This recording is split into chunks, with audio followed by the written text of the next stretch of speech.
주방의 환풍기가 또 고장났다. 나는 발뒤꿈치를 들고 행주로 끊임없이 연기가 새어나오는 틈을 막아보려 했었다. 뜨거운 기름방울이 손등에 튀어 따가움에 숨을 들이켰다. 등 뒤에서 시어머니 김영숙의 날카로운 목소리가 들려왔다. 밥 하나 하는데 뭘 그렇게 꾸물거려? 우리 다 굶겨 죽일 셈이야? 어머니, 환풍기가 고장나서요. 금방 할게요. 나는 이마에 땀을 닦으며 볶던 손을 빨리 놀렸다. 고추 연기가 눈을 찔러 눈물이 흘렀지만 멈출 수는 없었다. 그랬다간 요리가 타버릴 테니까?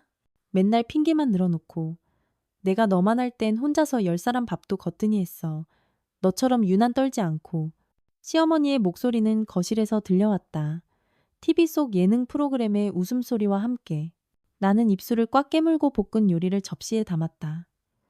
주방 문틈으로 남편 박지훈이 고개를 숙인 채 스마트폰만 만지작거리는 모습이 보였다. 어머니의 구박에는 못 들은 척하고 있었다. 지난 2년간 수없이 반복된 풍경이었다. 오늘 나물은 왜 이렇게 적어? 물가가 올라도 그렇지. 너무 쪼잔한 거 아니니? 시어머니는 젓가락으로 접시에 나물을 뒤적이며 미간을 찌푸렸다. 어머니, 요즘 채소값이 정말 많이 올랐어요. 이것도 할인하는 걸로 사온 거예요. 나는 작은 목소리로 설명하며 밥그릇을 그 앞에 놓아주었다. 이것 봐. 이 태도 좀 보게. 시어머니는 갑자기 목소리를 높여 아들 지훈에게 쪼르르 일렀다. 지훈아, 네 마누라가 지금 이 늙은이가 잔소리한다고 불만인가 보다. 박지훈은 그제야 고개를 들어 나를 쳐다봤다. 그 눈에는 피로와 짜증이 가득했다. 유진아, 그냥 한두 마디 덜해. 나는 고개를 숙이고 묵묵히 밥을 먹었다. 이런 대화는 거의 매일 반복되었다. 나는 침묵하는 법을 이미 배워버렸다. 2년 전 결혼할 때만 해도 다정했던 대학 동기 박지훈이 어머니 앞에서 이렇게 무기력한 그림자가 될 줄은 상상도 못했다. 갑자기 초인종이 울렸다. 지훈의 누나 박미나가 십시앱는 좋게 넘어 보이는 키리를 신고 들어왔다. 손에는 선명한 로고가 밝힌 명품 쇼핑백이 들려 있었다. 엄마, 내가 뭐 사왔게? 박미나는 시어머니의 목을 다정하게 끌어안고는 나를 힐끗 쳐다봤다. 어머, 올케도 있었네. 내가 그녀의 수저를 가지러 일어서자 등 뒤에서 그녀의 목소리가 들렸다. 지훈아, 넌 아직도 네 아내한테 그런 동대문 옷을 입히니? 내 친구 남편은 매달 새 옷을 사준다던데. 내 손가락이 젓가락을 꽉 쥐었다. 그 옷은 내 첫 월급으로 나 자신에게 준 생일 선물이었다. 명품은 아니었지만 번듯한 쇼핑몰 브랜드였다. 박미나의 말은 바늘처럼 가슴을 찔렀지만 억지 미소를 지을 수밖에 없었다. 형님, 식사하세요. 요리가 식겠어요. 저녁 식사 후 나는 혼자 부엌에서 설거지를 했다. 거실에서는 그들 가족의 웃음소리와 TV 소리가 들려왔다. 오직 나를 위해 불을 켜두는 사람은 아무도 없었다. 수도꼭지에서 쏟아지는 물과 내 눈물이 뒤섞였다. 밤이 깊어졌다. 나는 등을 돌리고 스마트폰을 하는 박지훈을 살짝 건드렸다. 지훈 씨, 오늘 누님이 나한테 그렇게 말할 때 당신이라도 우리 엄마랑 누나 성격 알잖아. 그냥 마음에 담아두지 마. 그는 내 말이 끝나기도 전에 말을 잘랐다. 엄마 연세도 많으시니 네가 좀 참아. 나는 천장을 바라보았다. 이런 결혼 생활이 나에게 대체 무엇을 주었는지 처음으로 진지하게 생각했다. 월요일 아침 알람 소리가 울렸을 때 눈이 시큰거려 거의 뜰 수 없었다. 어젯밤에도 새벽 2시까지 잠을 설쳤다. 머릿속에서는 시어머니의 모진 얼굴과 박지훈의 차가운 뒷모습이 계속 맴돌았다. 나는 곤히 잠든 남편을 깨우지 않으려 조심스럽게 일어났다. 지난 토요일 내가 너무 부스럭거린다며 그가 버럭 화를 낸 후로 나는 고양이처럼 움직이는 법을 배웠다. 부엌에서 나는 기계적으로 아침 식사를 준비했다. 달걀 프라이, 우유 데우기, 빵 굽기. 이 동작을 박씨 집에 시집온 후 730번이나 반복했다. 단 하루도 예외는 없었다. 손목에 화상 자국이 여전히 욱신거려 조심스럽게 그 부위를 피했다. 유진아, 내 파란색 셔츠 다려놨어? 박지훈이 눈을 비비며 부엌으로 들어왔다. 나를 쳐다보지도 않고 냉장고를 열어 콜라 한 캔을 꺼냈다. 옷장 2번째 칸에요. 오늘 오전에 분기 보고 있잖아요. 탄산음료는 목에 안 좋으니 좀 줄여요. 박지훈은 미간을 찌푸리며 콜라를 내려놓았다. 알았어, 잔소리는. 그는 접시를 받아들고 거실로 갔다. 나는 아래 십수를 깨물고 남은 빵을 입에 쑤셔 넣었다. 결혼 전 나를 위해 아침을 사다 주고 내 생리 주기까지 기억해 주던 다정한 남자는 어디로 갔을까? 때로는 그저 내가 만들어낸 환상이 아니었나 의심스럽기까지 했다. 갑자기 휴대폰이 진동했다. 화면에 아빠라는 이름이 떴다.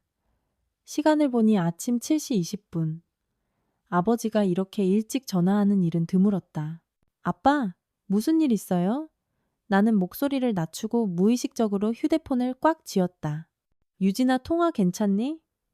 아버지의 목소리에는 감출 수 없는 흥분이 묻어 있었다. 나는 발코니로 나가 유리문을 살짝 닫았다. 네, 말씀하세요.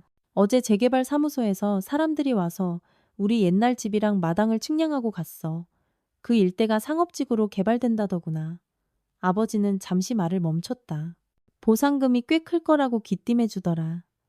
아직 정확한 액수는 안 정해졌으니 우리끼리만 조용히 있으래. 심장이 갑자기 미친 듯이 뛰기 시작했다. 대충 얼마나 될 것 같아요? 최소 이 정도는 될 거다. 아버지가 신비로운 목소리로 말했다. 물론 정식 평가를 기다려야지. 아, 그리고 이건 지훈이랑 시댁 식구들한테는 아직 말하지 마라. 돈이 완전히 들어오면 그때 얘기해. 전화를 끊고 나는 발코니 난간에 기댔다. 재개발 보상금. 뇌가 이 정보를 제대로 처리하지 못했다. 시골집은 할아버지가 남겨주신 단층집 3칸의 넓은 마당이 딸린 곳이었다. 도시 외곽이긴 했지만 아버지 말대로라면 이 돈으로 지금의 어려움을 해결할 수 있을지도 모른다. 박지훈의 자동차 대출, 시어머니의 병원비, 그리고 물이 새는데도 돈이 없어 고치지 못하는 욕실까지. 거기 서서 뭐해?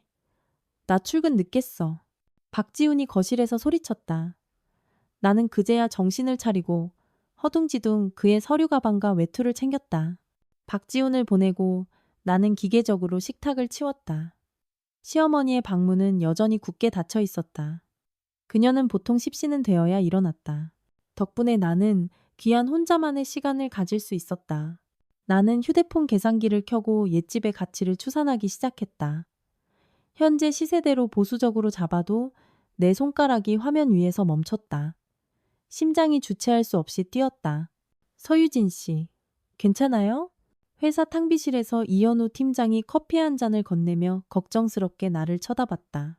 나는 내가 컴퓨터 화면을 멍하니 쳐다본 지 최소 5분은 지났다는 것을 깨달았다. 아, 괜찮아요. 그냥 좀 피곤해서요. 나는 억지 미소를 지으며 커피를 받았다. 이현우 팀장은 내 맞은편에 앉았다. 그는 우리 부서의 마케팅 팀장으로 30 초반의 이혼남이었다. 회사에서 나와 그나마 가깝게 지내는 몇 안 되는 동료 중 한 명이었다. 다크서클이 입까지 내려왔네요. 그가 직설적으로 말했다. 또 집안일이에요? 나는 커피를 저으며 어떻게 대답해야 할지 몰랐다. 현우 씨는 내 사정을 어느 정도 알고 있었다. 언젠가 야근하다 감정이 폭발해 그에게 집안일을 조금 털어놓은 적이 있었다. 이현우 팀장이 목소리를 낮췄다. 지난 금요일 부서 회식 때도 시어머니 전화 한 통에 불려갔잖아요. 왕 부장님이 엄청 안 좋아하셨어요. 계속 그런 식이면 정규직 전환평가에 문제 있을 거라고요. 내 손가락이 굳었다. 이 일은 내가 어렵게 얻은 것이었다. 월급은 많지 않았지만 적어도 나만의 수입이 있게 해주었다. 만약 일자리마저 잃게 된다면 유진 씨 자기 자신을 좀 생각해야죠. 현우 씨의 시선이 내 해진 소매 끝에 머물렀다. 2년 전 입사했을 때만 해도 얼마나 밝았어요. 지금은 사람이 완전히... 그는 말을 끝맺지 않았지만 그 의미는 분명했다. 나는 고개를 숙여 빛바랜 정장 재킷과 보풀이인 스웨터를 내려다보았다. 갑자기 옷장 속에 잠들어 있는 결혼 전에 샀던 예쁜 원피스들이 떠올랐다. 2년 동안 한 번도 입어본 적이 없었다. 박지우는 결혼 후에 너무 꾸미는 건 보기 좋지 않다고 했고 시어머니는 내가 가진 조금 세련된 옷 몇 벌을 불우이웃 돕기에 기부해버렸다. 저 괜찮아요. 나는 현우 씨에게 억지 미소를 지어 보였다. 커피 고마워요. 퇴근길 지하철에서 또 휴대폰이 울렸다. 박지훈이었다. 엄마가 싱싱한 생선 사오래. 또 그런 할인하는 거 사오지 말고. 나는 지갑에 얼마 남지 않은 현금을 들여다보았다. 이번 달 월급은 아직 들어오지 않았고 시어머니는 지난주에 내 신용카드를 빌려가 건강보조식품 세트를 긁었다. 알았어요. 나는 힘없이 대답했다. 마트의 신선 코너, 나는 생선가게 앞에서 망설였다. 화로는 너무 비쌌고 냉동 생선은 시어머니가 신선하지 않다고 싫어했다. 결국 나는 중간 크기의 고등어 한 마리를 골랐다. 적어도 화로보다는 3분의 1은 저렴했다. 문을 열고 들어서자 집안에서 시어머니와 박지훈의 웃음소리가 들려왔다. 나는 무거운 쇼핑백을 들고 현관에 섰다. 갑자기 남의 집에 잘못 들어온 것 같은 착각이 들었다. 왜 이렇게 늦게 와? 시어머니의 웃음은 나를 보자마자 사라졌다. 어휴, 또 이런 죽은 생선이나 사와서 우리를 속이려 드네. 어머니, 이거 오늘 막 들어온 싱싱한 거예요. 나는 작은 목소리로 설명하며 생선을 꺼내 보여주었다. 시어머니는 두 손가락으로 생선 꼬리를 집어들더니 혐오스럽다는 듯 봉지에 다시 던져 넣었다. 이런 건 고양이도 안 먹어. 지훈아, 내 마누라 좀 봐. 맨날 돈 아낀다고 좋은 건 하나도 살 줄을 몰라. 박지훈은 스마트폰에서 고개를 들었다. 엄마가 화로 사오라면 그냥 사오지. 얼마나 차이 난다고. 나는 우리의 경제 상황을 설명하려 입을 열었지만 결국 아무 말도 하지 못하고 묵묵히 봉지를 들고 부엌으로 들어갔다. 등 뒤에서 시어머니의 투덜거림이 들렸다. 궁상맞기는. 처음부터 지훈이가 저런 소꿉장난 같은 집에 시집 보내선 안 되는 거였는데. 부엌에서 나는 있는 힘껏 생선을 씻었다.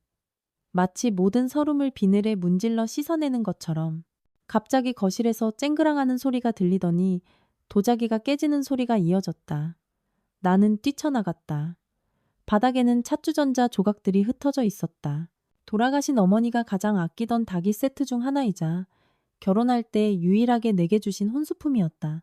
어머, 실수로 쳤네. 그렇게 가장자리에 두면 어떡해. 시어머니는 전혀 미안한 기색 없이 말했다. 나는 바닥에 무릎을 꿇고 떨리는 손으로 조각들을 주었다. 이 백자닭이 세트는 어머니가 외할머니에게 물려받은 것이었다. 나중에 내 집이 생기면 이 닭이로 손님을 대접하라고 하셨는데 이제는 복원할 수 없는 조각이 되어버렸다. 초상집 났어? 뭘 그렇게 울상이야.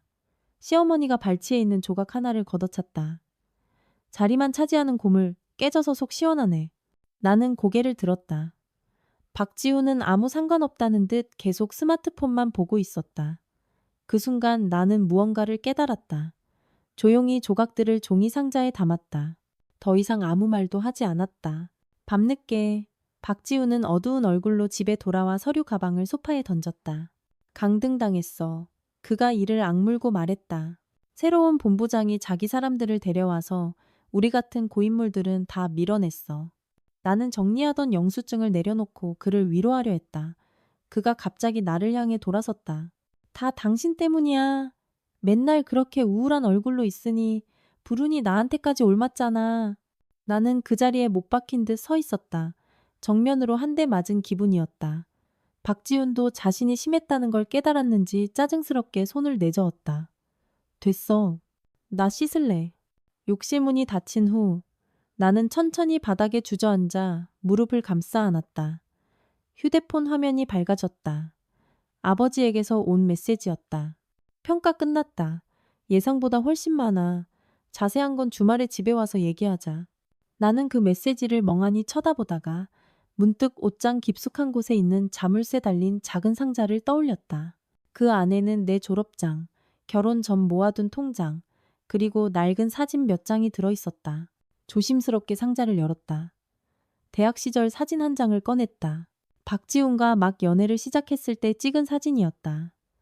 나는 노란색 원피스를 입고 눈이 초승달처럼 휘어지게 웃고 있었다. 그가 내 어깨를 감싸 안은 눈빛은 다정했다.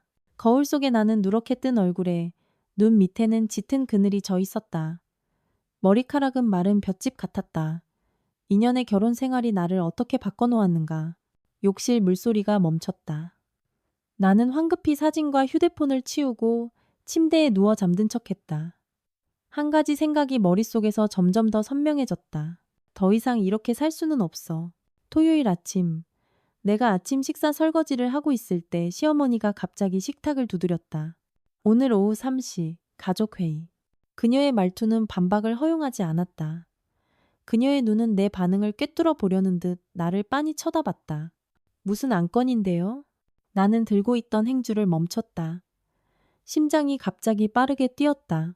박 씨 집의 가족 회의는 민주적인 토론이 아니라 시어머니가 결정을 통보하는 의식이었다. 와보면 알 거야. 시어머니는 자리에서 일어나며 일부러 내 어깨를 툭 쳤다. 네 월급 통장 꼭 챙겨오고. 내 손가락이 행주를 꽉 움켜쥐었다. 월급 통장? 그녀가 왜 갑자기 그 얘기를 꺼내는 걸까? 재개발 소식을 들은 후로 나는 어떤 기색도 비치지 않으려 조심해왔는데 수도꼭지에서 물이 쏟아졌다. 나는 기계적으로 접시를 닦으며 머릿속으로 수많은 가능성을 떠올렸다. 시어머니가 무언가 눈치챈 걸까? 아니면 박지훈의 회사에 또 무슨 문제가 생긴 걸까? 요즘 그는 항상 우울한 얼굴로 집에 돌아와서는 서재에 틀어박혀 나와 말 섞는 것조차 귀찮아했다. 오후 2시 50분. 나는 시어머니가 허락한 베이지색 터틀넥 스웨터를 입었다. 이렇게 입어야 단정해 보인다고 했다. 천천히 거실로 향했다. 박지훈은 이미 소파에 앉아 미간을 찌푸린 채 스마트폰을 보고 있었다. 시어머니는 1인용 소파에 꼿꼿이 앉아 있었고 앞에 탁자에는 새 서류철이 놓여 있었다. 앉아라. 시어머니는 박지훈 옆자리를 가리켰다. 마치 판사가 피고에게 명령하는 듯한 말투였다. 내가 막 자리에 앉아 시어머니는 본론으로 들어갔다. 지훈이네 회사 구조조정하는 거 너도 알지? 나는 고개를 돌려 박지훈을 보았다. 그는 내 시선을 피하며 무릎을 계속 손가락으로 두드렸다. 그게 엄마 말씀은 박지훈이 마침내 입을 열었다.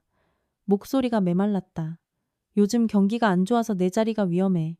혹시 모르니 비상금을 좀 마련해서 손을 써둬야 할 것 같아. 그래서 위가 쥐어짜는 듯 아팠다. 시어머니가 탁 소리를 내며 서류철을 열었다. 그래서 오늘부터 네 월급 통장은 내가 통합 관리한다. 집안 살림은 내가 알아서 할 테니 네가 돈 함부로 쓰는 일은 없게. 나는 눈을 크게 뜨고 내 귀를 의심했다. 내 월급 통장을요? 뭐 불만 있니? 시어머니가 눈을 가늘게 떴다. 우리 집에서 먹고 자면서 이제 지훈이 일이 어렵다는데? 아내로서 당연히 도와야 하는 거 아니야? 내 시선은 시어머니와 박지훈 사이를 오갔다. 박지훈은 바닥에 뭐가 있는 것처럼 시선을 고정하고 있었다. 어머니, 제가 집안 생활비는 책임질 수 있어요. 하지만 월급 통장은 제 개인 재산이잖아요. 그리고 저는 매달 월급 대부분을 이미 개인 재산? 시어머니는 갑자기 목소리를 높였다. 분노로 얼굴에 주름이 뒤틀렸다. 박씨 집에 시집 왔으면 박씨 집 사람이야. 내 돈이 곧 지훈이 돈이지. 지훈아, 네가 데려온 마누라 좀 봐. 집안 생각은 눈꼽만큼도 안 하잖아. 박지훈이 마침내 고개를 들었다. 그 눈에는 익숙한 무력감과 짜증이 서려 있었다. 유진아, 그냥 엄마 말대로 해.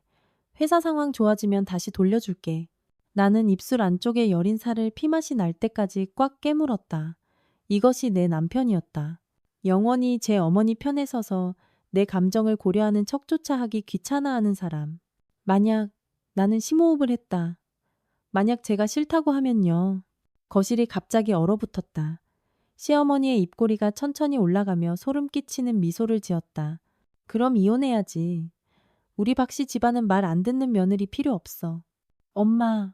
박지훈이 벌떡 일어났지만 시어머니의 눈짓 한 번에 다시 자리에 앉았다. 내 손가락이 손바닥을 깊게 파고들었다. 이혼? 단지 월급 통장을 내놓기 싫다는 이유만으로? 나는 박지훈을 바라보았다. 그가 무슨 말이라도 해주길 바랐지만 그는 그저 고개를 숙이고 손가락만 만지작거릴 뿐이었다. 어때? 생각 다 했니? 시어머니의 목소리가 독사처럼 귓가에 스며들었다. 통장 내놓을래? 아니면 이혼할래? 그 순간 나는 아버지의 전화에서 들었던 재개발 보상금이 떠올랐다. 만약 정말 그만한 돈이 있다면. 하지만 그 생각은 스쳐 지나갔다. 아직은 때가 아니다. 알겠습니다. 나는 힘겹게 이마를 뱉고 침실로 가서 지갑을 가져왔다. 손이 너무 떨려 3번이나 시도한 끝에야 카드를 꺼낼 수 있었다. 거실로 돌아오자 시어머니는 이미 종이와 펜을 준비해두고 있었다. 여기 서명해. 자발적으로 월급 통장을 나에게 맡긴다고 확인하는 거야. 나는 소위 합의서라는 것을 훑어보았다. 조항들은 내 개인 소득에 대한 모든 권리를 거의 박탈하는 내용이었다. 박지우는 고개를 돌려 나를 보지 않았고 시어머니는 의기양양하게 만년필을 흔들었다. 서명을 마치자 시어머니는 회카드를 빼앗아 들고 승리의 미소를 지었다. 그래야지. 내일 당장 은행 가서 비밀번호 바꿀 거다. 앞으로 매달 용돈으로 20만 원씩 줄게. 생리대 살 돈은 되겠지. 나는 넋이 나간 채 고개를 끄덕였다. 20만 원. 내 출퇴근 교통비와 점심값도 되지 않는 돈이었다. 밤에 박지우는 웬일로 바로 서재로 가지 않고 침실로 들어왔다. 그는 침대 가장자리에 앉아 머뭇거렸다. 유진아, 오늘 일 너무 마음에 담아두지 마. 그가 마침내 입을 열었다. 그 목소리에는 내가 거의 알아들을 수 없을 정도의 미안함이 섞여 있었다. 엄마가 원래 저러시잖아. 이 시기만 지나면 내가 어떻게든 통장 다시 받아올게. 나는 등을 돌리고 옷장을 정리하며 붉어진 눈을 그에게 보이고 싶지 않았다. 제가 한 달에 월급 얼마나 받는지 알아요? 박지우는 잠시 멈칫했다. 대충 300, 400? 새우 320만 원이에요. 나는 담담하게 말했다. 매달 생활비로 200만 원 드리고 제가 120만 원을 가졌어요. 이제 20만 원이고요. 박지훈의 표정이 어색해졌다. 내가 어떻게든 더 챙겨줄게.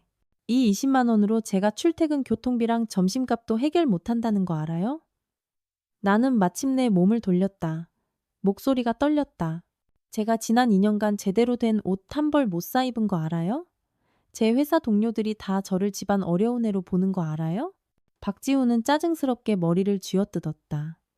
그럼 나더러 어떡하라고? 엄마랑 대판 싸우라고? 엄마 심장 안 좋은 거 당신도 알잖아.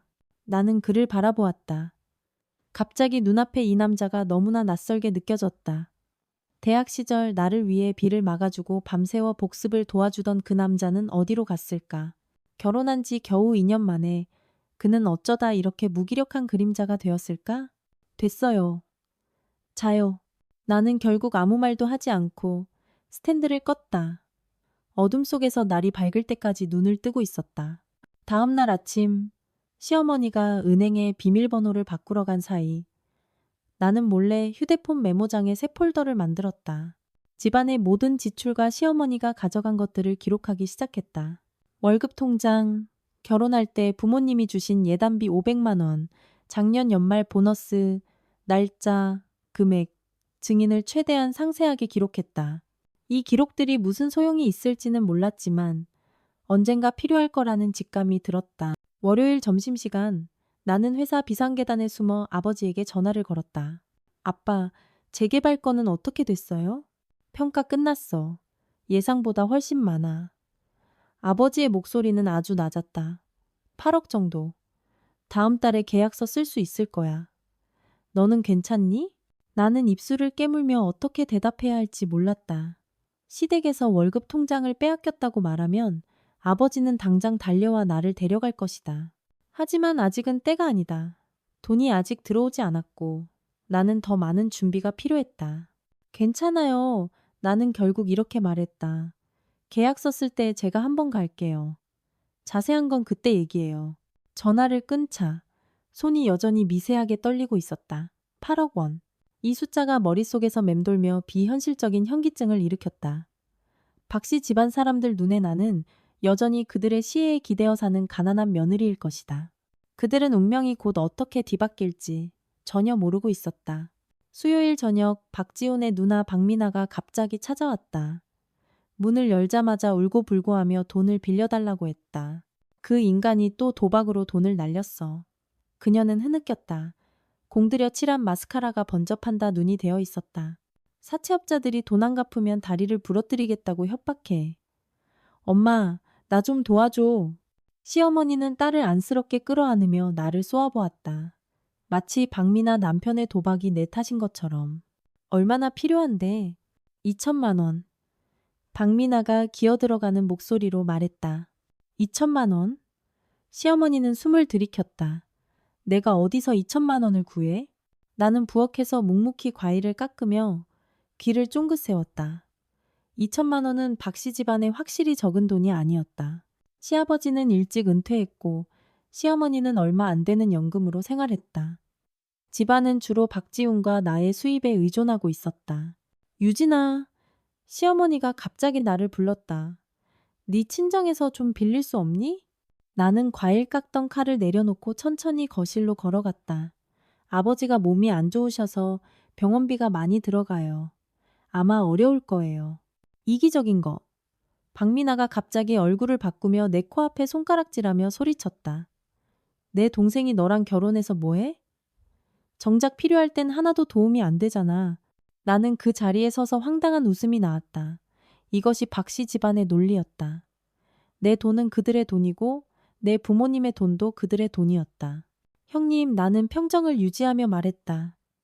제 월급 통장은 어머님께 있어요. 정말 드릴 돈이 없어요.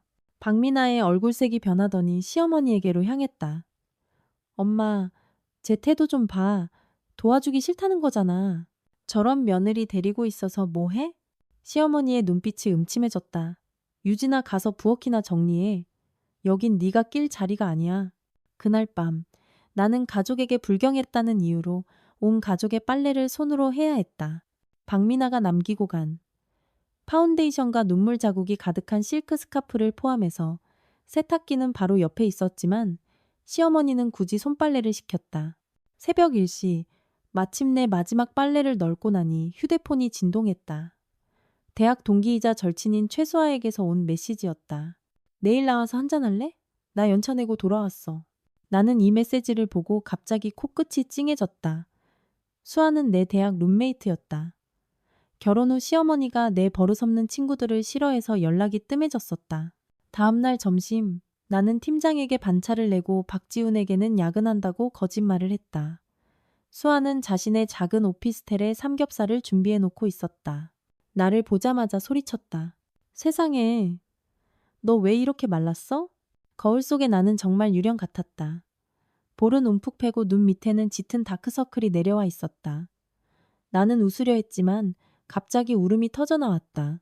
지난 2년간의 서름을 모두 쏟아냈다. 수아는 한참 동안 말없이 듣고 있다가 나를 꽉 안아주었다. 나와. 일단 우리 집에서 지내. 나는 고개를 저었다. 아직은 때가 아니야. 하지만 네 도움이 필요해. 나는 가방에서 작은 수첩을 꺼냈다. 그 위에는 빽빽한 숫자와 날짜들이 적혀 있었다. 이것 좀 맡아줘. 그리고 나는 잠시 망설였다. 만약 다음 달 15일까지 내가 연락이 없으면 이 번호로 전화해서 우리 아빠를 찾아줘. 수아는 심각한 표정으로 수첩과 쪽지를 받아들었다. 무슨 생각이야? 아직 잘 모르겠어. 나는 나지막이 말했다. 하지만 더 이상 이렇게 살 수 없다는 건 알아. 그날 밤 수아네 집 소파에 누워 2년 만에 처음으로 깊은 잠을 잤다. 꿈속에서 나는 폐허 위에 서서 황금 열쇠 한 자루를 쥐고 있었다. 8억 원 전액 지정 계좌로 입금 완료됐다. 아버지의 목소리가 전화기 너머로 들려왔다. 나는 손이 떨려 휴대폰을 놓칠 뻔했다. 회사 화장실 칸에 서서 내가 들은 숫자가 맞는지 몇 번이고 되물었다. 아빠, 다시 한 번만요. 얼마라고요? 8억. 짜투리는 아직 계산도 안 했어. 아버지의 목소리에는 감출 수 없는 기쁨이 묻어 있었다. 재개발 사무소에서 우리 마당이 넓고 또 새 정책 덕분에 보상금이 예상보다 훨씬 많이 나왔대. 주말에 와서 서류 처리 좀 해라. 이 돈의 3분의 1은 내 몫이다. 다리에 힘이 풀려 화장실 칸막이에 기대야만 했다. 8억 원. 그중 3분의 1이면 2억 6천만 원이 넘는 돈이었다. 이 숫자가 머릿속에서 터지며 현기증을 일으켰다. 박씨 집에서 2년간 빠듯하게 살아온 후라. 이 돈은 마치 딴 세상 이야기처럼 들렸다. 유진아, 듣고 있니? 아버지의 목소리가 나를 현실로 끌어당겼다. 네, 듣고 있어요. 나는 목소리를 낮췄다. 아빠, 이 일은 아무에게도 말하지 마세요. 박씨 집안 쪽에도요. 그걸 말이라고 하니. 아버지가 퉁명스럽게 말했다. 네 시어머니가 어떤 사람인지 내가 모를까 봐? 돈 걱정은 마라. 내가 새로 통장 만들어서 우리 둘 이름으로만 해놨으니까. 전화를 끊고 화장실 거울에 비친 내 창백한 얼굴을 보았다. 갑자기 비현실적인 느낌이 들었다. 바로 어제 시어머니는 내가 물과 전기를 낭비했다며 2시간 동안 손빨래를 시켰는데 오늘 나는 2억이 넘는 돈을 가진 사람이 되었다. 이 비밀은 불덩이처럼 나를 안절부절 못하게 만들었다. 오후 내내 일에 집중할 수 없었다. 이현우 팀장이 내 책상을 두드렸다. 유진 씨, 왕 부장님이 사무실로 좀 오래요. 심장이 쿵 내려앉았다. 최근 집안일 때문에 업무에 소홀했던 것은 사실이었다. 옷깃을 여미고 나는 불안한 마음으로 부장실 문을 두드렸다. 서유진 씨 앉아요. 왕 부장님은 안경을 밀어 올리며 심각한 표정을 지었다. 내가 왜 불렀는지 알아요? 내 손가락이 꼬였다. 지난주 보고서에 문제가 있었나요? 바로 다시 하겠습니다. 보고서 때문이 아니에요. 왕 부장님이 말을 잘랐다. 인사팀에서 들었는데 시어머니가 근무 시간에 자주 전화해서 업무를 방해한다고 하던데 사실인가요? 나는 의자에 못 박힌 듯 굳었다. 시어머니의 행동이 이미 회사에까지 알려졌을 줄은 몰랐다. 점심때 집에 와서 밥하라고 재촉하고 오후에는 당장 약 사오라고 명령하던 전화들, 동료들이 다 보고 있었던 것이다. 부장님, 앞으로는 절대 꾸짖으려는 게 아니에요. 왕 부장님의 표정이 조금 누그러졌다. 회사는 유진 씨의 능력을 높이 평가하고 있어요. 하지만 가정 문제가 업무 성과에 영향을 미치는 건 사실이에요. 다음 달 상하이 연수 명단에 추천하려고 했는데 지금으로서는 저에게 기회를 주세요. 나는 거의 반사적으로 말했다. 집안일은 확실히 처리해서 절대 업무에 지장 없도록 하겠습니다. 왕 부장님은 생각에 잠긴 듯 나를 바라보았다. 좋아요, 2주 더 지켜보죠. 하지만 유진 씨 직장 생활에서는 때로 아니오라고 말할 줄 알아야 해요. 사무실을 나오자 등이 축축했다.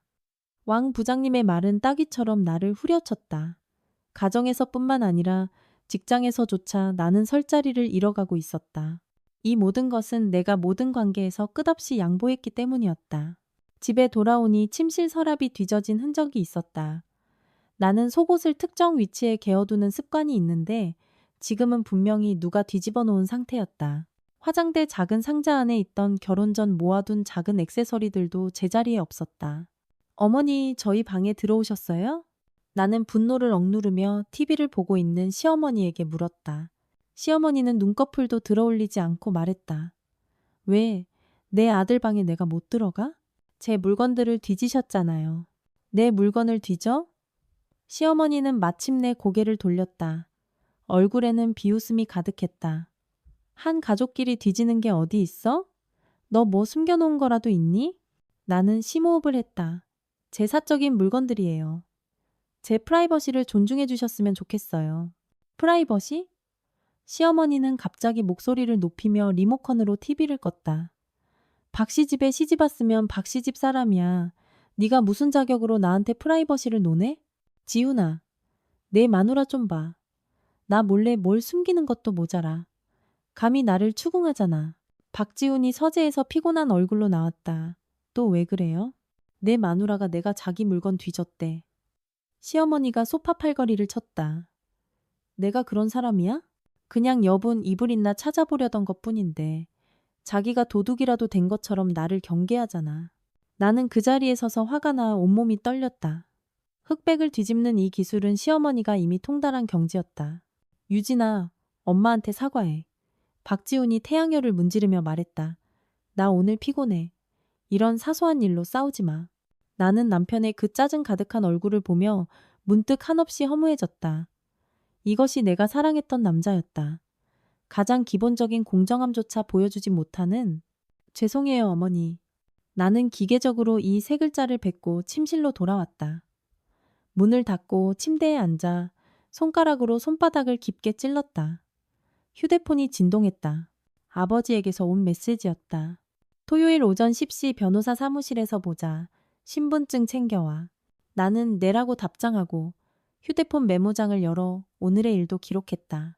이 보이지 않는 장부는 점점 두꺼워지고 있었고 나는 청산의 날이 멀지 않았음을 직감했다. 밤 11시 박지훈이 술과 담배 냄새를 풍기며 침실로 돌아왔다.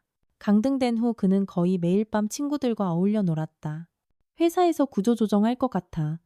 그가 침대에 쓰러지며 갑자기 말했다. 나는 등을 돌린 채 핸드크림을 바르다 말고 고개를 돌렸다. 확실해요? 그는 짜증스럽게 넥타이를 풀었다. 오늘 본부장이 나랑 면담했어. 다음 분기 실적도 안 좋으면 우리 부서는 최소 절반은 잘릴 거라고. 나는 잠시 망설이다가 그의 옆에 앉았다. 제가 도울 일이라도 있을까요? 당신이 뭘 도와? 박지훈이 냉소했다. 자기 일자리 하나 제대로 못 지키는 가정주부가. 이 말은 칼처럼 내 심장을 찔렀다. 2년 전 아이를 빨리 갖자는 이유로 더 전망 좋은 직장을 그만두라고 권한 것이 바로 그와 그의 어머니였다. 이제 나의 직업적 희생은 그가 나를 공격하는 무기가 되었다. 저도 매달 320만 원씩 벌어요. 나는 담담하게 말했다. 지금은 다 어머님이 가져가셨지만요. 박지훈은 자신이 심했다는 걸 깨달았는지 손을 내저었다. 그런 뜻이 아니었어. 됐어, 자자. 그는 등을 돌리고 누웠고 곧 코 고는 소리가 들렸다. 나는 새벽까지 눈을 뜨고 창밖의 빗소리를 들었다. 처음으로 이혼 가능성을 진지하게 생각했다. 토요일 아침 나는 시어머니에게 회사에 야근하러 간다고 말했다. 그녀는 의심스러운 눈초리로 나를 훑어보았다. 주말에 무슨 야근이야? 혹시 딴 놈 만나러 가는 거 아니야? 급한 프로젝트가 있어서요. 나는 얼굴색 하나 변하지 않고 거짓말했다. 점심때는 돌아와서 밥할게요.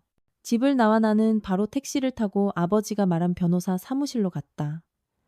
아버지는 이미 기다리고 있었고 옆에는 정장을 차려입은 중년 남성이 앉아 있었다. 이쪽은 우리 재개발 계약을 담당해 주실 진 변호사님이다. 아버지가 소개했다. 오늘 서명하면 돈이 정식으로 들어올 거야. 2시간 후 나는 변호사 사무실을 나왔다. 가방에는 새로 발급받은 은행카드와 몇 가지 서류가 들어 있었다. 아버지는 그 자리에서 바로 3억 원을 이체해 주었다. 이전에 말했던 것보다 더 많은 금액이었다. 내 사정은 잘 모르지만 이 정도 돈이면 비상시에 충분할 거다. 아버지가 내 어깨를 두드렸다. 무슨 일 있으면 언제든 전화해. 억울하게 살지 말고. 돌아오는 택시 안에서 나는 창밖으로 스쳐 지나가는 풍경을 보며 기이한 평온함을 느꼈다. 3억 원. 이 돈은 내가 새로 시작하기에 충분했다. 하지만 그냥 이대로 박씨 집안을 떠나야 할까? 지난 2년간 받은 서름과 흘린 눈물을 그냥 이렇게 묻어버려야 할까?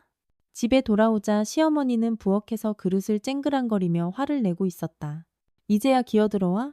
지금이 몇 시야? 회사 일이 많았어요. 나는 평온하게 대답하며 가방을 내려놓고 소매를 걷어붙여 밥을 하려 했다. 꼼짝 마. 시어머니가 갑자기 내 팔을 잡아챘다. 네 몸에서 웬 향수 냄새가 나. 나는 속으로 깜짝 놀랐다. 변호사 사무실에서 진 변호사님이 뿌린 향수 냄새가 밴 것 같았다. 동료가 뿌린 향수인가 봐요.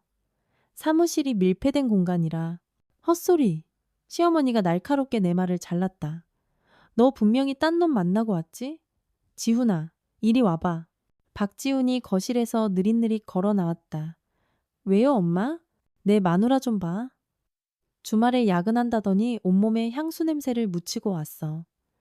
어떤 논팽이를 만나고 온 거야? 박지훈의 표정이 어두워졌다. 유진아, 어떻게 된 거야? 나는 이 모자가 주고받는 연극을 보며 문득 한없이 피곤해졌다. 동료 향수라고 했잖아요. 믿든 말든 마음대로 하세요. 이게 반항이야? 시어머니가 소리쳤다. 지훈아, 이런 며느리 계속 데리고 살 거야? 오늘은 거짓말하지만 내일은 바람 피울 년이야. 박지훈은 나를 몇 초간 쳐다보더니 결국 한숨을 쉬었다. 유진아, 엄마한테 사과해. 그럼 이 일은 없는 걸로 할게. 나는 그를 보았다. 내가 한때 깊이 사랑했던 이 남자가 이제는 너무나 낯설게 느껴졌다. 그는 어머니가 무리한 주장을 하는 것을 뻔히 알면서도 영원히 가장 손쉬운 방법, 즉 나를 희생시키는 방법을 택했다. 죄송해요, 어머니. 나는 무표정하게 말하고 부엌으로 들어갔다. 그날 밤 시어머니는 새로운 규칙을 선포했다. 내일부터 나는 매일 아침 1시간 일찍 일어나 그녀의 어깨와 등을 주물러야 한다는 것이었다. 의사가 그랬어. 내 이 고질병은 매일 주물러줘야 한다고. 그녀는 의기양양하게 나를 쳐다봤다. 어차피 너는 할 일도 없잖아. 유진이도 출근해야 하잖아요.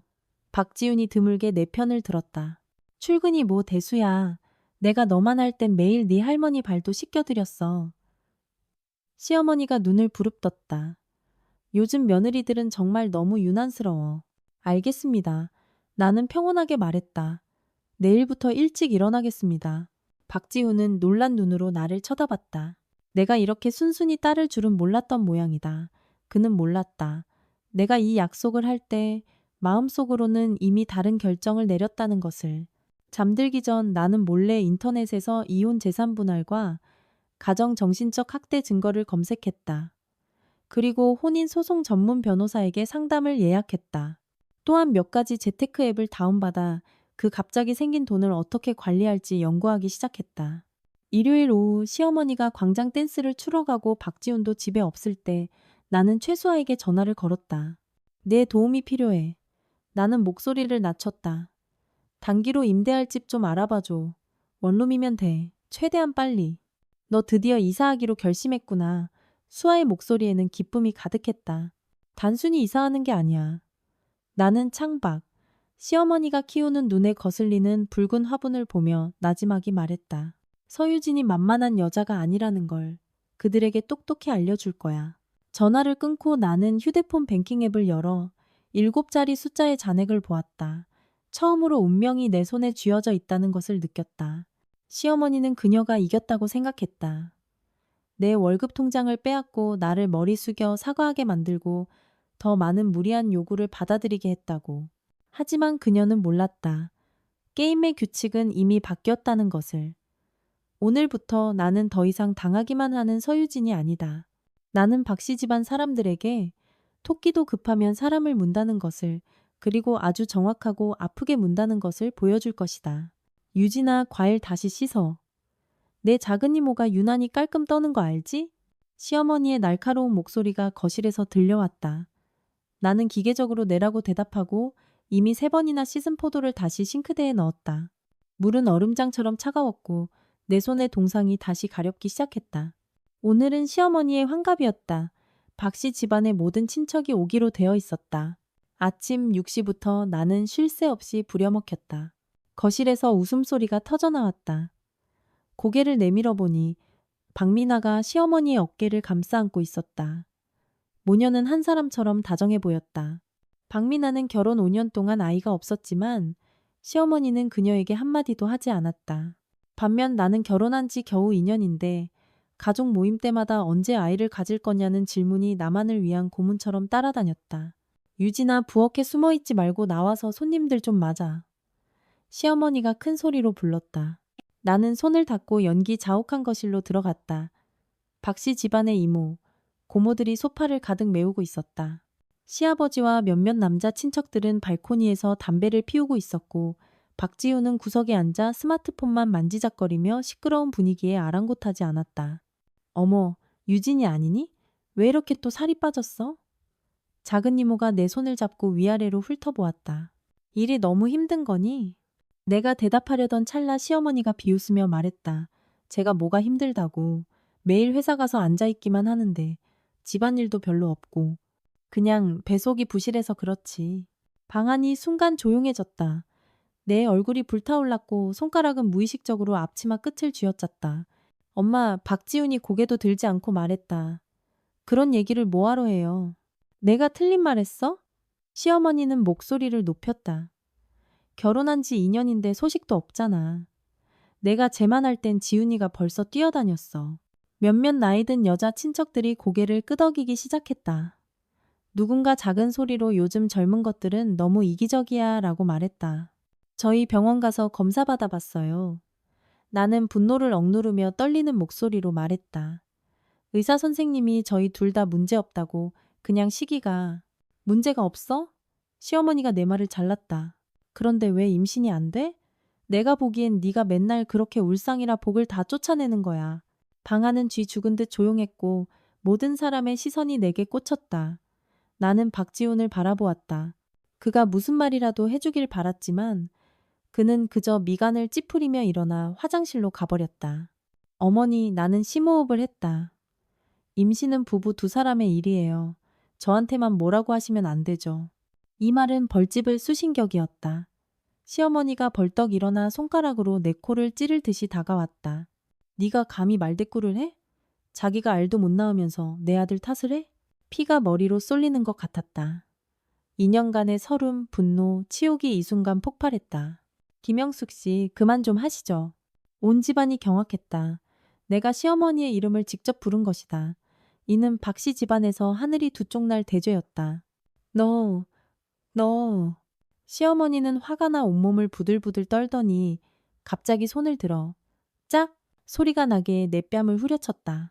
나는 비틀거리며 두 걸음 물러섰다. 뺨이 불타는 듯 아팠다.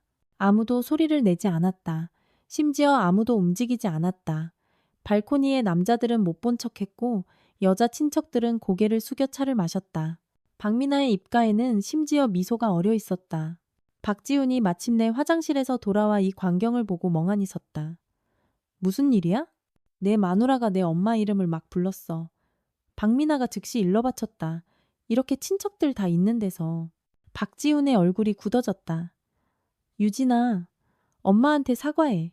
나는 뜨거운 뺨을 만지며 나를 지켜줄 것이라 믿었던 이 남자를 바라보았다. 갑자기 심장이 재처럼 식어버리는 기분이었다. 전 잘못한 거 없어요. 나는 나지막이 말하고 침실로 향했다. 등 뒤에서 시어머니의 비명이 들렸다. 전현 당장 내쫓아. 저런 며느리 우리 박씨 집안에 필요 없어. 나는 문을 닫고 기계적으로 옷을 갈아입었다. 미리 준비해둔 배낭을 들었다. 가방 안에는 신분증, 은행카드, 갈아입을 옷, 그리고 시어머니의 악행을 기록한 작은 수첩이 들어있었다. 침실을 나왔을 때 거실의 웃음소리는 다시 시작되었다. 마치 방금의 소동은 없었던 일처럼. 아무도 나를 막지 않았다. 심지어 내가 떠나는 것을 아무도 눈치채지 못했다. 엘리베이터 문이 닫히고 나서야 내 눈물이 마침내 떨어졌다. 나는 회사 근처 호텔의 방을 잡고 휴대폰을 끈 채 뜨거운 물로 실컷 샤워를 했다. 거울 속에 나는 왼쪽 뺨에 희미한 손자국이 남아 있었지만 눈빛은 이상하리만치 평온했다. 이상하게도 눈물이 나는 대신 해방감이 들었다. 노트북을 열고 지난 2년간 기록한 모든 것을 정리하기 시작했다. 시어머니의 구박, 박지훈의 냉담함, 경제적 통제, 정신적 학대, 모든 항목의 날짜와 세부 사항을 기재했다. 그리고 최수아에게 이메일을 보내 그 이혼 전문 변호사와의 연락을 부탁했다. 이 모든 것을 마치고 나는 창가에 서서 도시의 불빛을 바라보았다. 결혼할 때 나는 안식처를 찾았다고 생각했다. 이제야 깨달았다. 그곳은 그저 화려한 새장이었을 뿐이다. 이혼해. 우리 박씨 집안은 너 같은 며느리 감당 못해. 김영숙의 목소리가 거실에 울려 퍼졌다.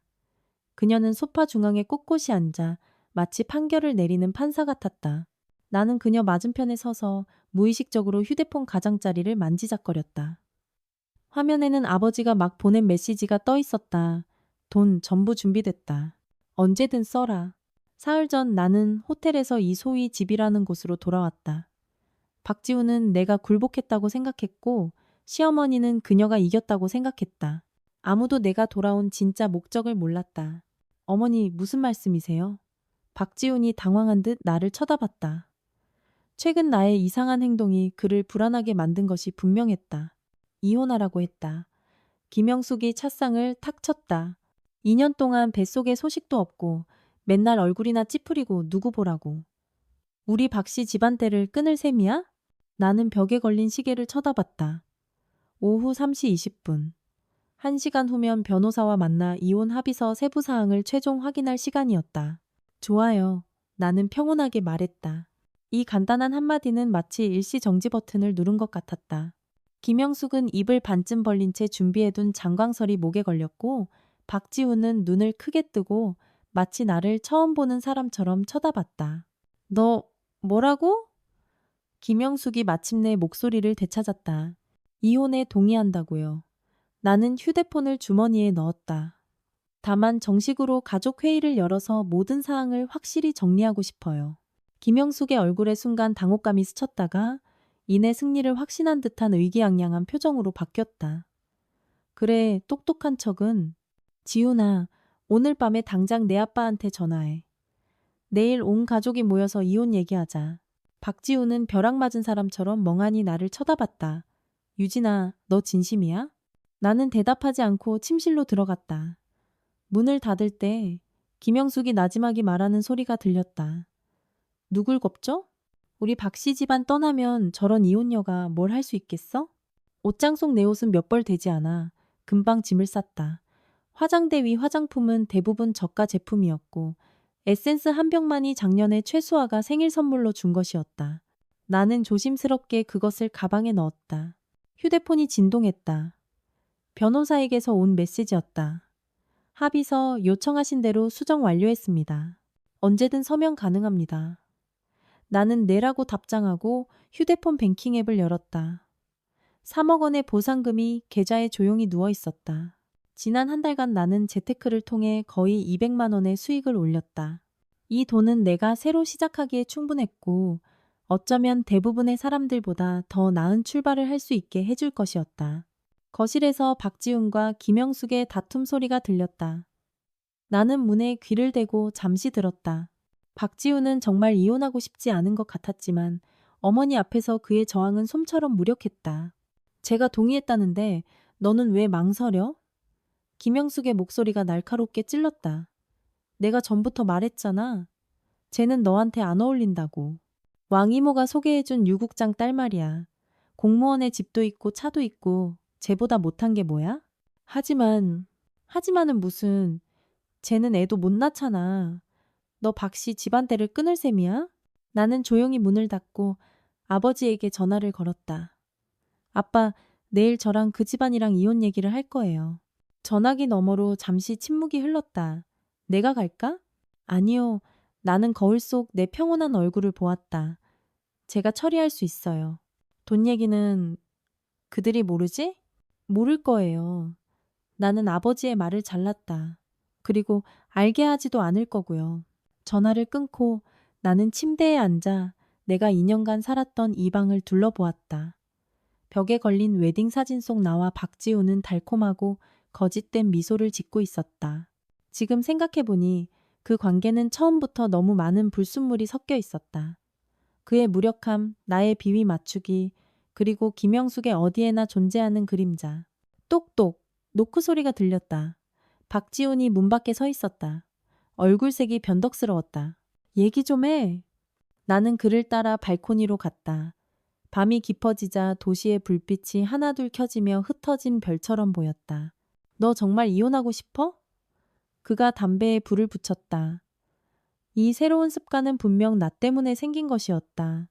당신들이 이혼하자고 했잖아요. 나는 정정했다. 나는 그냥 동의했을 뿐이에요. 내가 엄마를 다시 설득해 볼게. 그가 연기를 내뿜었다. 목소리에는 불확실함이 묻어 있었다. 박지훈 씨, 나는 그의 눈을 똑바로 쳐다보았다.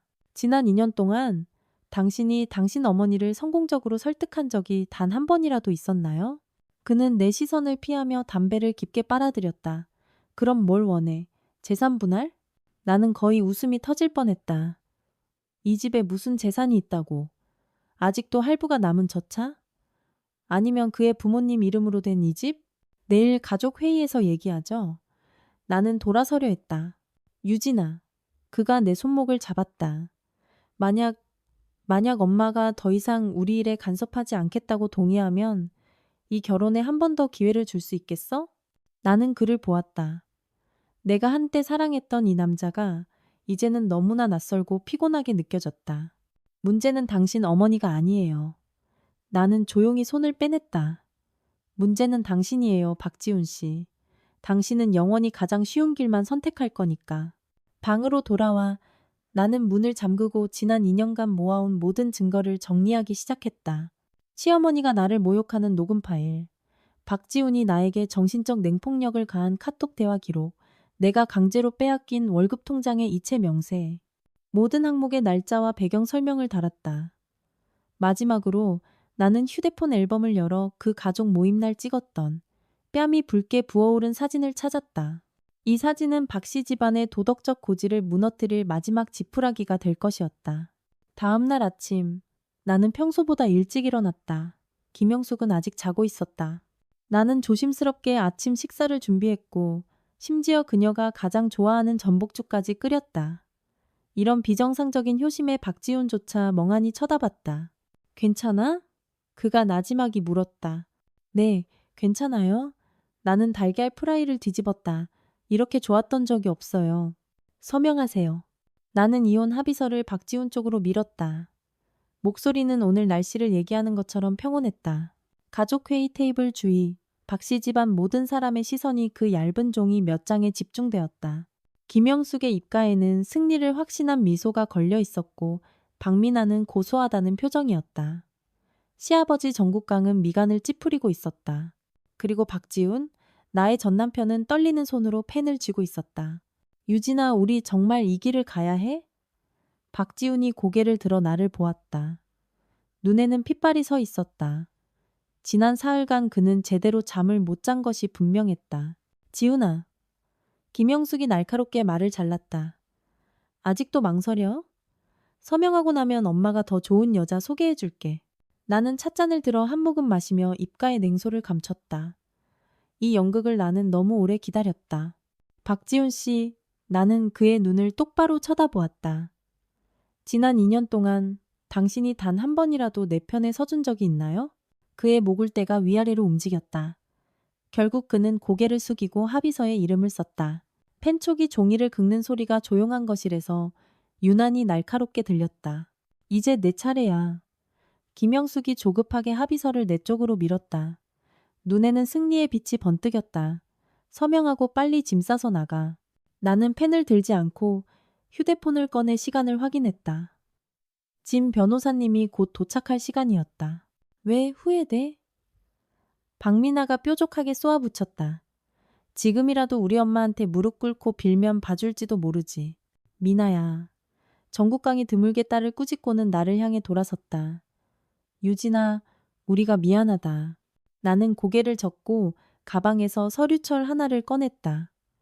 서명하기 전에 여러분께 보여드리고 싶은 게 있습니다. 김영숙이 참을성 없다는 듯 손을 저었다. 쓸데없이 시간 끌지 마. 엄마. 박지훈이 갑자기 입을 열었다. 일단 들어봐요. 나는 서류철을 열었다. 먼저 꺼낸 것은 인쇄된 은행 거래 내역서 한 뭉치였다. 지난 2년간 제 월급 통장 이체 기록입니다. 매달 세후 320만 원 월급 중 집에 200만 원을 드리고 제가 120만 원을 가졌습니다.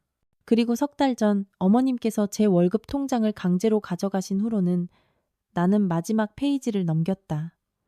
저는 매달 20만 원의 용돈만 받을 수 있었습니다. 정국강이 그 종이 뭉치를 들어 자세히 살펴보았다. 얼굴이 점점 굳어갔다. 여보, 당신 정말 이랬어? 우리 집에서 먹고 자는데 돈 내는 게 당연하지? 김영숙이 당당하게 반박했다. 나는 논쟁하지 않고 또 다른 USB를 꺼내 TV에 꽂았다. 이건 몇몇 영상과 녹음 파일입니다. 한번 보시죠. TV 화면이 켜지고 영상 속 김영숙이 나를 가리키며 악을 쓰고 있었다. 알도 못 낳는 암탉. 우리 박씨 집안에 네가 무슨 쓸모야. 이어서 그녀가 내 어머니의 다기를 깨뜨린 후 경멸적으로 웃는 소리가 들렸다. 자리만 차지하는 고물. 깨져서 속 시원하네. 하나씩 영상이 재생될수록 거실의 분위기는 점점 무거워졌다. 박지훈의 얼굴은 붉어졌다가 하얗게 변했고 박민아는 불안하게 몸을 비틀었다. 그리고 김영숙, 그 영원히 의기양양하던 여자는 처음으로 당황한 기색을 보였다. 이건 몰래 찍은 거야. 불법이야. 그녀가 소리쳤다. 가정 내 녹음은 이혼 소송에서 증거로 채택될 수 있습니다. 문 밖에서 갑자기 차분한 남자의 목소리가 들려왔다. 진 변호사님이 어느새 문가에 서 있었다. 정장을 반듯하게 차려입고 손에는 서류 가방을 들고 있었다. 누구세요? 김영숙이 경계하며 물었다. 서유진 씨의 대리인 변호사입니다. 진 변호사님이 안으로 들어와 찻상에 서류 몇 장을 내려놓았다. 제 의뢰인이 제공한 증거에 따르면 이 혼인관계에는 명백한 정신적 학대와 경제적 통제 행위가 존재합니다. 가정폭력방지법 제13조에 의거하여 쓸데없는 소리로 겁주지 마. 김영숙이 말을 잘랐다. 저런 궁상맞은 며느리가 뭘 할 수 있다고. 빨리 서명하고 꺼지라고 해. 내가 기다리던 순간이었다. 좋아요. 서명하죠. 나는 펜을 들어 이혼 합의서의 첫 글자를 쓸 때 휴대폰에서 갑자기 문자 알림음이 울렸다. 나는 일부러 놀란 척하며 휴대폰 화면을 모든 사람이 볼 수 있도록 돌렸다. 죄송합니다. 은행에서 입금 알림이 왔네요. 화면에는 선명한 문자 메시지가 떠 있었다. 고객님 계좌 8,819에 800원이 입금되었습니다. 잔액 802, 365, 180원. KB국민은행. 거실은 순간 죽음과 같은 정적에 휩싸였다. 박민아가 가장 먼저 소리쳤다. 8억! 말도 안 돼. 김영숙이 휴대폰을 낚아챘다. 눈이 튀어나올 듯 커졌다. 가짜야. 이거 무조건 가짜야. 재개발 보상금이에요. 나는 평온하게 말했다. 저희 친정 옛집이 재개발되면서 8억 원을 받았어요. 원래는 더 큰 집으로 이사하는 데 쓰려고 했고요. 박지훈이 쿵 소리를 내며 일어섰다. 의자가 바닥에 긁히며 날카로운 소리를 냈다. 너 알고 있었어? 석 달 전부터요. 나는 휴대폰을 거두었다. 아버지가 돈이 완전히 들어오면 상의하자고 먼저 말하지 말라고 하셔서요. 석 달 전. 박지훈의 얼굴이 창백해졌다. 엄마가 네 통장 뺏어갈 때잖아. 나는 고개를 끄덕이고 김영숙을 향해 돌아섰다. 어머니, 저를 항상 궁상 맞다고 싫어하셨죠? 이제 보세요. 누가 진짜 궁상 맞은 건지? 이 말은 칼처럼 김영숙의 심장을 찔렀다. 그녀의 얼굴은 순간 돼지간처럼 검붉게 변했고 입술은 떨렸지만 아무 말도 하지 못했다. 유진아, 박지훈의 목소리가 떨렸다. 우리가 만약 알았더라면 제 월급 통장을 뺏지 않았을 거고 이혼하자고 닥달하지도 않았겠죠. 나는 냉소했다. 박지훈 씨, 문제는 돈이 아니었어요. 당신들 가족의 탐욕과 인색함이었죠. 정국강이 갑자기 일어나 아내에게로 걸어갔다. 우리가 반응하기도 전에 그는 손을 들어 짝 소리와 함께 김영숙의 뺨을 후려쳤다. 아빠! 박지훈이 경악했다. 여보, 당신 미쳤어? 김영숙이 뺨을 감싸주고 소리쳤다.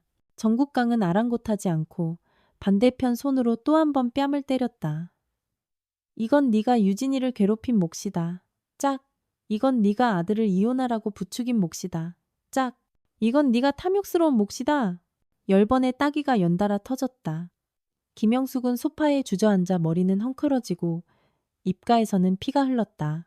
그 과정 내내 거실에는 맑은 손바닥 소리와 김영숙의 점차 약해지는 울음소리만 들렸다. 그만하세요. 박지훈이 마침내 달려가 아버지를 막았다. 정국강은 거친 숨을 몰아쉬며 나를 향해 돌아섰다. 유진아, 내가 이 집안을 잘못 다스렸다. 네게 상처를 줬구나. 나는 아무 말도 하지 않고 이혼 합의서를 다시 박지훈 쪽으로 밀었다. 서명하세요. 박지훈은 합의서를 보다가 나를 보더니 갑자기 무릎을 꿇었다. 유진아, 내가 잘못했어. 다시 한 번만 기회를 줘. 내가 보장할게. 무엇을 보장하죠? 나는 평온하게 물었다. 다시는 어머니 말을 듣지 않겠다고? 내 편에 서겠다고? 박지훈 씨, 그런 말은 몇 번이나 했었죠? 그는 아무 말도 하지 못했다. 무릎 꿇은 그의 모습이 너무나 작고 초라해 보였다. 한때는 이 남자의 미소 한 번에 심장이 뛰었었는데 이제는 깊은 피로감만 느껴졌다. 지훈 씨, 나는 나지막이 말했다. 사랑은 무조건적인 인내가 아니고 일방적인 희생도 아니에요. 지난 2년 동안 당신이 나를 첫 번째로 생각해 준 적이 단 한 번이라도 있었나요? 그는 고개를 숙인 채 어깨를 미세하게 떨었다. 서명하세요. 나는 그에게 펜을 건넸다. 좋게 헤어져요. 박지훈은 마침내 합의서에 서명했다. 그가 마지막 획을 그었을 때 나는 마치 족쇄가 끊어지는 소리를 들은 것 같았다. 재산 분할에 관하여 진 변호사님이 입을 열었다. 제 의뢰인은 박 씨 집안 재산에 대한 모든 권리를 포기하는 대신 박지훈 씨 또한 의뢰인의 재산에 대한 어떠한 권리도 포기하는 것을 전제로 합니다. 안 돼. 김영숙이 갑자기 소파에서 벌떡 일어났다. 얼굴은 돼지머리처럼 부어 있었지만 탐욕은 잊지 않았다. 저 재개발 보상금은 혼인 중에 얻은 거니까 지훈이한테 절반을 줘야 해. 진 변호사님이 미소를 지었다. 민법에 따르면 혼인 전 개인 재산의 자연증식분은 부부 공동재산에 속하지 않습니다. 서유진 씨의 옛집은 부친 명의였으므로 재개발 보상금은 박지훈 씨와 무관합니다. 김영숙은 바람 빠진 풍선처럼 주저앉았다. 하지만 내가 갑자기 입을 열었다. 저는 5천만 원을 기부해서 혼인관계에서 불공정한 대우를 받는 여성들을 돕는 여성 상호 부조 기금을 설립할 생각입니다. 나는 김영숙을 쳐다보았다. 물론 박씨 집안 사람들은 신청 자격이 없습니다. 박지훈이 갑자기 고개를 들어 나를 보았다. 눈에는 믿을 수 없다는 표정이 가득했다. 네가 어디서 그렇게 많은 돈이? 재개발 보상금 외에도 아버지가 주신 돈도 있고 제 스스로 재테크한 것도 있어요. 나는 담담하게 말했다. 박지훈 씨, 당신은 당신 어머니가 어떤 사람인지 모르는 것처럼 저에 대해서도 전혀 몰랐어요. 짐을 싸는 데는 20분밖에 걸리지 않았다. 이 집이 내게 남긴 것은 너무나 적었다. 내가 여행 가방을 끌고 침실을 나왔을 때 박씨 집안 사람들은 모두 거실에 서서 조각상처럼 침묵을 지키고 있었다. 유진아, 박지훈이 갑자기 나를 불렀다. 마지막으로 한번 안아봐도 될까? 나는 잠시 망설이다. 고개를 끄덕였다. 그가 나를 꽉 안았다. 내 귓가에 나지막이 속삭였다. 미안해. 그리고 한때 나를 사랑해줘서 고마웠어. 나는 조용히 그를 밀어내고 뒤도 돌아보지 않고 문으로 향했다. 내가 문지방을 나서는 순간 등 뒤에서 김영숙의 히스테릭한 울부짖음이 들려왔다. 너 천벌 받을 거야. 너 같은 불효막심한 년은. 문이 내 뒤에서 닫히며 모든 소음을 차단했다. 엘리베이터 안에서 나는 마침내 두 줄기 눈물을 흘리는 것을 허락했다. 이 결혼 때문이 아니라 한때 진심으로 사랑했지만 잘못된 사람에게 마음을 주었던 나 자신을 위해서였다. 진 변호사님이 아래층에서 기다리고 있었다. 다음은 어디로 가시겠습니까? 일단 호텔로 가죠. 나는 눈물을 닦았다. 부동산 중개인과 연락해뒀어요. 내일 집 보러 갈 거예요. 차에 올라타. 나는 휴대폰을 꺼내 아버지에게 전화를 걸었다. 아빠, 다 끝났어요. 그래. 아버지의 목소리는 따뜻하고 단단했다. 집으로 오너라. 아니요, 당분간은 안 갈래요. 나는 창밖으로 스쳐 지나가는 풍경을 보았다. 혼자 조용히 지내면서 미래를 계획하고 싶어요. 전화를 끊고 나는 다시 최수아에게 메시지를 보냈다. 해결 완료. 오늘 밤 단골집에서 보자. 그녀는 바로 답장했다. 당연하지? 네 자유를 축하하며. 나는 좌석에 기대어 긴 한숨을 내쉬었다. 2년 만에 나는 처음으로 숨쉬기가 이렇게 편안하게 느껴졌다. 마치 천근만근의 짐을 내려놓은 것 같았다. 그리고 지금 박씨 집안은 분명 전례 없는 폭풍우를 겪고 있을 것이다. 김영숙의 울부짖음, 박지훈의 후회, 정국강의 분노. 하지만 이 모든 것은 이제 나와 아무런 관련이 없었다. 차창 밖 햇살은 눈부셨고 내 손에 들린 새 열쇠 위에서 반짝였다. 이것은 나 자신만의 열쇠였다. 단순히 문 하나를 여는 것이 아니라 완전히 새로운 인생을 여는 열쇠. 오늘부터 서유진은 오직 자신을 위해 살 것이다. 햇살이 통유리창을 통해 쏟아져 들어와 바닥에 금빛 얼룩을 만들었다. 나는 부드러운 카펫 위를 맨발로 밟으며 심호흡을 했다. 이곳은 온전히 나만의 공간, 나의 새 집이었다. 박씨 집에서 나온 지 2주가 지났다. 도심의 고층 오피스텔. 이 집을 사는데 2억 8천만 원이 들었지만 한 푼도 아깝지 않았다. 나는 천천히 방을 둘러보았다. 손가락으로 매끄러운 탁자, 새로 산 소파, 신중하게 고른 커튼을 쓸어보았다. 이곳에는 내 취향을 비웃는 김영숙도 내 선택을 부정하는 박지훈도 없었다. 모든 세부 사항은 나 혼자 결정했다. 휴대폰이 진동했다. 최수아에게서 온 메시지였다. 새 집은 어때? 오늘 밤 동창회 잊지 마.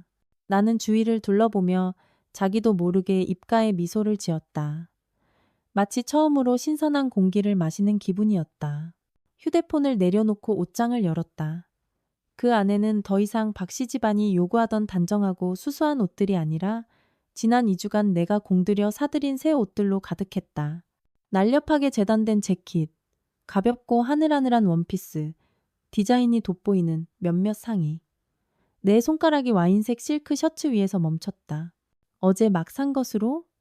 태그도 아직 떼지 않았다. 너로 정했다. 나는 나지막이 말하고 셔츠를 꺼내 검은색 하이웨이스트 팬츠와 매치했다. 오늘 밤 동창회에서 나는 모든 사람에게 새로운 서유진을 보여줄 것이다. 샤워기에서 뜨거운 물이 쏟아져 내렸다. 나는 얼굴을 들어 물줄기가 박씨 집안의 마지막 그림자까지 씻어내리게 했다. 지난 2주간 나는 매일 밤 깊은 잠을 잘 수 있었다. 더 이상 한밤중에 일어나 물을 떠다 주거나 안마를 하라고 부르는 사람이 없었다. 김영숙이 물 낭비한다고 문을 두드리며 욕하는 것을 걱정할 필요 없이 욕실에서 30분 내내 머물 수 있었다. 머리를 말리고 나는 화장대 앞에 앉아 화장을 시작했다. 이 화장품 세트는 내 첫 재테크 수익으로 산 것이었다. 더 이상 마트에서 파는 저가 제품이 아니었다. 파운데이션을 고르게 펴바르고 아이라인으로 살짝 올라간 눈꼬리를 그렸다. 립스틱은 힘이 느껴지는 레트로 레드였다. 거울 속의 여자는 눈빛이 단호했고 입가에는 알듯 말듯한 미소가 걸려 있었다. 2달 전에 그 초췌했던 서유진과는 완전히 다른 사람이었다. 휴대폰이 다시 울렸다. 이번에는 박지훈이었다. 이혼 후 그는 거의 매일 메시지를 보냈다. 때로는 사과하고, 때로는 과거를 회상하고, 대부분은 만나서 얘기할 수 있냐고 물었다. 나는 최신 메시지를 힐끗 보았다. 유진아, 엄마 시골로 내려가셨어. 우리 얘기 좀 할 수 있을까? 나 정말 잘못한 거 알아. 나는 답장하지 않고 휴대폰을 무음으로 바꿔 가방에 넣었다. 어떤 잘못은 잘못했다는 한마디로 덮을 수 없는 법이다. 레스토랑으로 가는 택시 안에서 나는 창밖으로 스쳐 지나가는 네온 사인을 보았다. 생각이 저절로 지난 2주간의 변화로 흘러갔다. 이혼 절차는 놀라울 정도로 순조롭게 끝났다. 박지훈은 마지막 순간에 기본적인 체면은 지켰다. 김영숙은 내가 정말 8억을 가졌다는 사실을 알고 정신적으로 무너져 정국강에 의해 강제로 시골집으로 요양을 갔다. 그리고 나의 삶은 놀라운 속도로 새로워지고 있었다. 손님, 다 왔습니다. 기사님의 목소리가 나를 현실로 끌어당겼다. 그랜드 호텔의 금빛 대문이 밤징석 속에서 반짝였다. 대학 동창회를 여기서 하다니 의외였다. 예약된 룸의 문을 열자 안에는 이미 10여 명이 앉아 있었다. 웃고 떠들던 소리가 뚝 그쳤다. 모든 사람이 고개를 돌려 나를 쳐다봤다. 이분은? 반장인 김민준이 의아한 듯 눈을 깜빡였다. 세상에, 서유진. 최수아가 가장 먼저 나를 알아보고 달려와 나를 안았다. 얘들아, 이게 누구게? 방 안은 순식간에 시끄러워졌다. 옛 동창들이 몰려와 저마다 놀라움을 표현했다. 진짜 유진이야?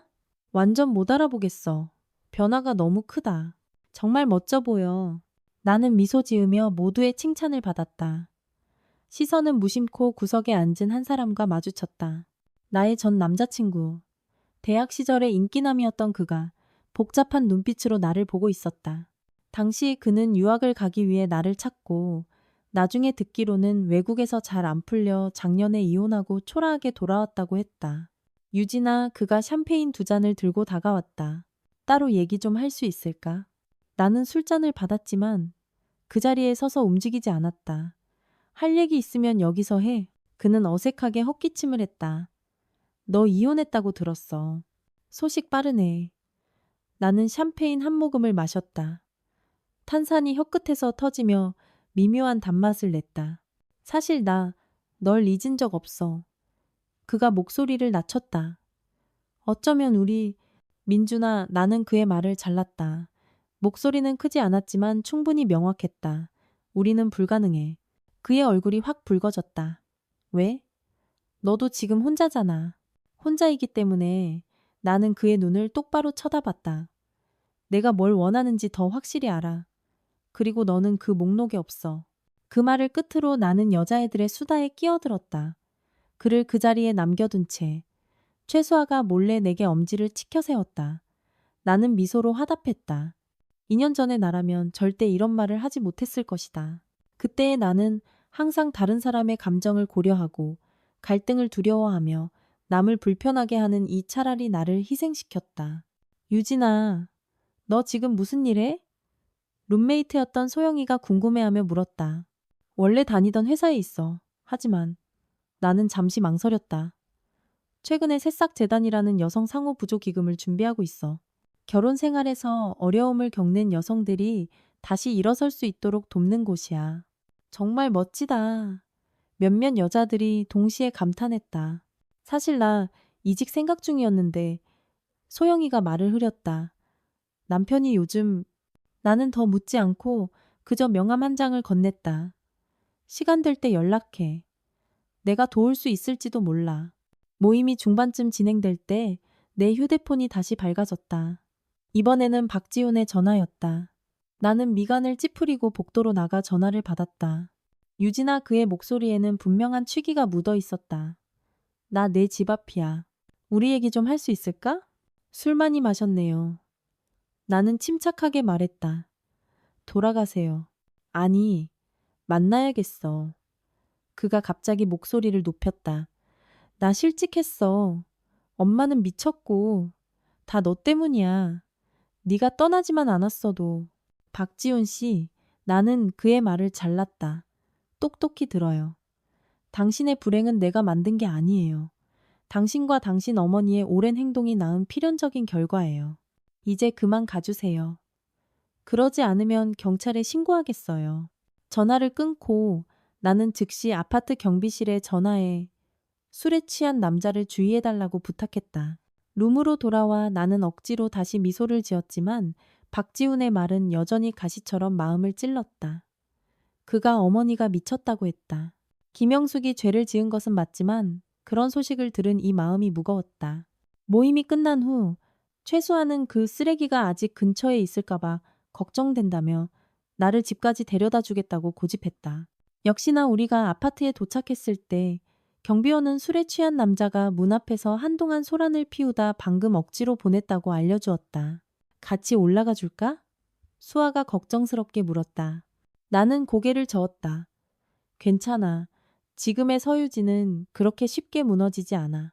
집에 돌아와 나는 라벤더 차 한 잔을 타서 통유리창 앞에 앉아 도시의 야경을 내려다보았다. 이혼 후 2주 동안 나는 거의 모든 여가 시간을 공부와 미래 계획에 쏟았다.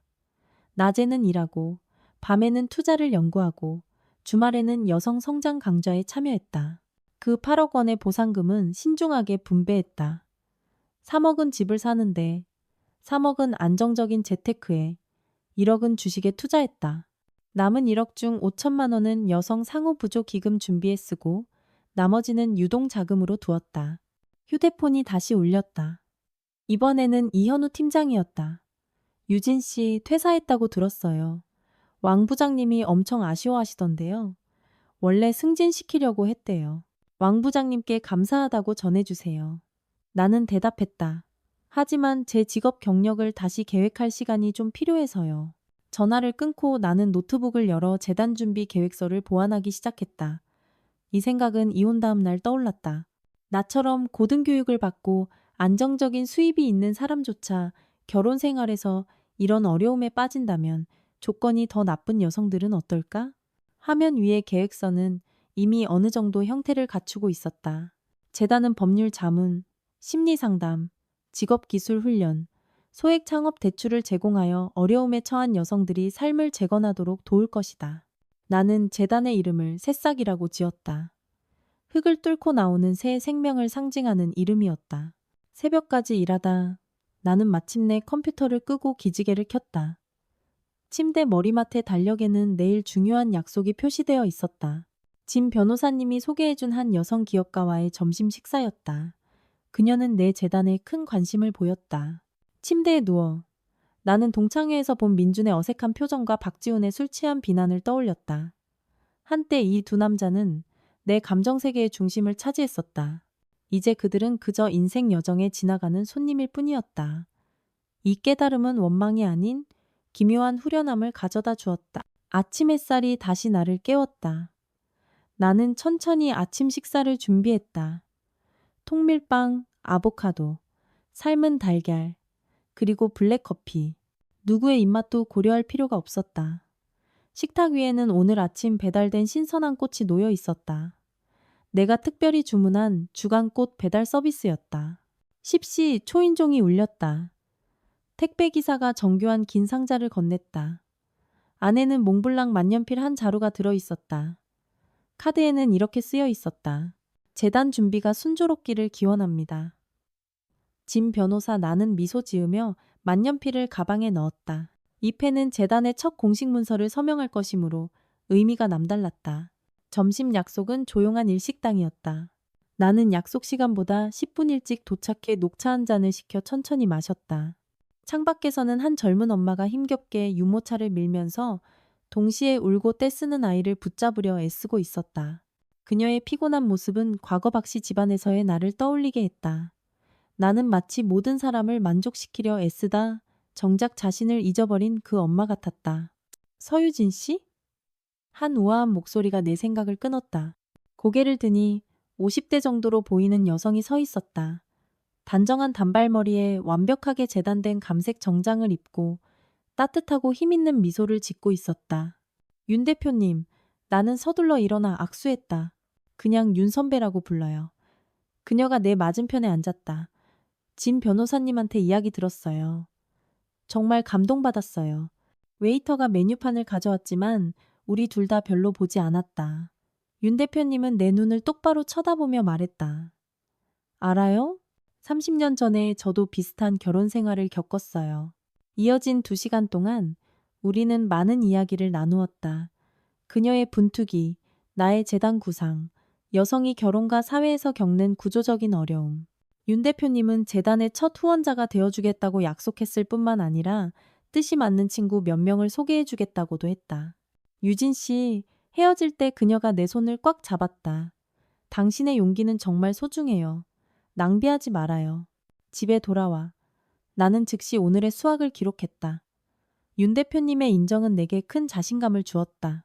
재단은 더 이상 막연한 생각이 아니라 점차 현실이 되어가고 있었다. 저녁에는 운동복으로 갈아입고 아파트 헬스장에서 뛰었다.